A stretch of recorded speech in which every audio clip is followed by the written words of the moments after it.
কৃষ্ণ সূর্য সম, মায়া হয় অন্ধকার, যাহা কৃষ্ণ তাহা নাহি মায়ার অধিকার। তো কৃষ্ণকে সূর্যলোকের সাথে তুলনা করা হয়েছে আর মায়াকে অন্ধকারের সাথে তুলনা করা হয়েছে। এই জড়জগতের অন্ধকার সূর্যালোক, সূর্যের আলোতেই এই জড়জগতের অন্ধকার দূরীভূত হয়। আর ঠিক সেরকমই যদি আমরা ভগবানের চিন্তা না করি, কৃষ্ণ সেবা, কৃষ্ণ চিন্তা, এগুলো থেকে যখন দূরে থাকবো তখন আমাদেরকে মায়া গ্রাস করবে। আর যখন আমরা কৃষ্ণ সেবা, কৃষ্ণ চিন্তা এই সকলের মধ্য দিয়ে থাকবো তখন ভগবানের কৃপার ফলে মায়া আমাদেরকে স্পর্শ করতে পারবে না। ঠিক যেমন ভগবানের ভগবান যে সূর্যালোক দিয়েছে, সেই সূর্যের আলোর ফলে অন্ধকার দূরীভূত হয়, ঠিক সেরকমই ভগবানের কৃপার ফলে মায়া আমাদেরকে স্পর্শ করতে পারবে না। অনেকে বলে যে আমি ভগবান মানি না, আমি ভগবানকে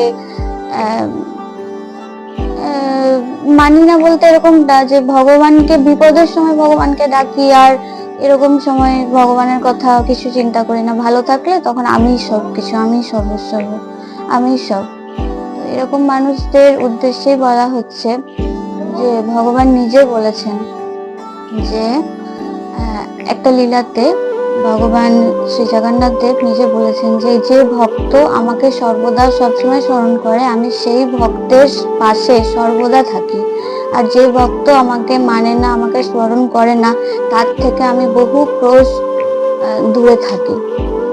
তো আপনি ভগবানকে না মানার কে, বা আপনি ভগবানকে না ডাকারই বা কে?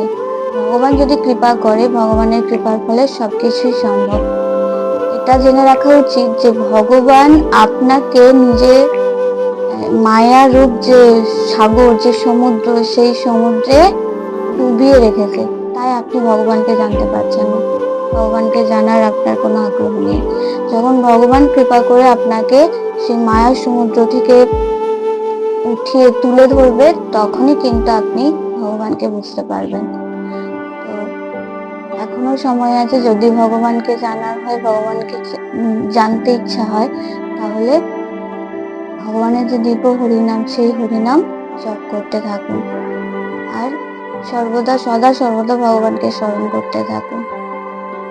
তাহলে আমরা এই যে মায়া রূপ অন্ধকার, সেই মায়ারূপ অন্ধকারকে কাটিয়ে, একটা কথা কি, যদি আমরা ভগবানের চিন্তা করি তাহলে কিন্তু আমাদের যে মন, দেহ, আত্মা সবকিছুই শুদ্ধ হবে, পবিত্র হবে। আর যদি আমরা ভগবানের কথা না চিন্তা করি, ভগবানের কথা যদি না মানি, তাহলে আমাদের যেই মন সেটা কলুষিত হয়ে উঠবে। আর সেটা কলুষিত হওয়ার ফলে আমরা এই জড়জগতের বন্ধনে আরো বেশি করে আকৃষ্ট হয়ে পড়ব। তাই যদি এই মায়ারূপ অন্ধকার আমাদেরকে, অন্ধকার থেকে আমরা মুক্ত হতে চাই, তাহলে এই যে কৃষ্ণ রূপ সূর্যালোকে, জ্ঞান সূর্যালোকে আমাদের আসতে হবে এবং সকলে মিলে কৃষ্ণ ভাবনামৃত অনুশীলন করতে হবে। হরে কৃষ্ণ।